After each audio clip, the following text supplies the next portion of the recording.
King Kohli, আমরা যাকে chess master বলি, এনাকে যদি রেকর্ড কিংও বলা হয় তাহলেও ভুল হবে না।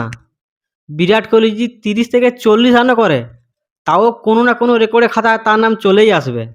আর আজকে তো সেঞ্চুরি করেছে। আইপিএলে কেকেআরের বিরুদ্ধে সব থেকে বেশি 50+ রান করেছে বিরাট কোহলি, 9 বার। এই রেকর্ডটি আগে ছিল সুরেশ রায়নার কাছে। আর এই রেকর্ডটি কেউ যদি ভাঙতে পারে তো সেটা হলো রোহিত শর্মা। বিরাট কোহলি একমাত্র প্লেয়ার রান চেসে 3টি সেঞ্চুরি করেছে। আজকে টি-20 ক্যারিয়ারে বিরাট কোহলি তার 14,000 রানও পূরণ করেছে। টি-20তে ভারতের প্লেয়ার মধ্যে সব থেকে বেশি সেঞ্চুরি করেছে বিরাট কোহলি, 10টি।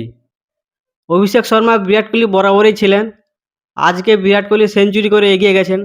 তবে আমার মনে হয় এই রেকর্ডটি অভিষেক শর্মা বা ইন্ডিয়ার যে কোনো প্লেয়ারই ভেঙে দেবে।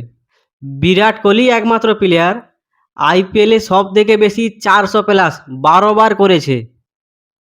শুধু তাই নয়, বিরাট কোহলি একমাত্র প্লেয়ার আইপিএলে সব থেকে বেশি সেঞ্চুরি করেছে।